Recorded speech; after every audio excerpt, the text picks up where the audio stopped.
Some athletics news now. Given the recent dominance of Edwin girls at the Issa Grace Kennedy Boys and Girls Championships over the years, it is easy to see why they are favourites going into Tuesday's start of the competition. However, there is one school who might be able to dethrone the Clarendon-based powerhouse. It is quite remarkable to think that before 1992, Hydel High was nothing but a dream. They have risen to prominence with tremendous speed, quite similar to what their girls have been showing on the track at the Issa Grace Kennedy Boys and Girls Championships.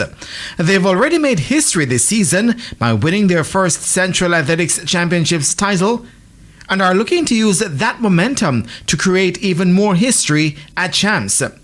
But even with the Central Champs' success, team captain Anika Makanoff is staying grounded. Well, the team is motivated, as I said before, but we're just remaining humble and confident because what happened in the past doesn't affect what happens on the day, so it all comes down to Saturday night. So we're just staying humble and putting in the required work.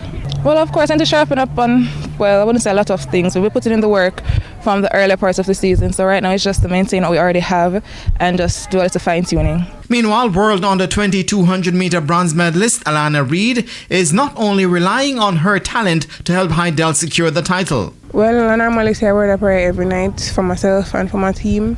Sometimes the road gets tricky, but I have to look on the brighter side of things. I know that I have a wonderful team and a coach that is there for me and is always a shoulder for me to lean on. So it's just for me to put Christ in front of everything that I do and know that I can go out there and do my best to showcase my talent. And Carifta 400-meter under 17 champion Jodianne Daly is issuing a warning. Yes, of course. It will have them thinking a lot because winning Central Champs means a lot to Hydel.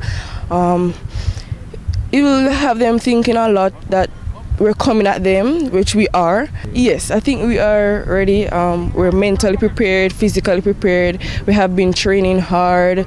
Hydel's coach, Corey Bennett, is confident his girls are up for the challenge. The girls are focused. The girls are ready. We have a good captain and she leads from the front. And she has set a good tone for the team. She's been here for 7 years now. But the girls are ready. The girls are ready to go and just go there and give a good account of themselves. We're not here to just, again, as I'd say, participate.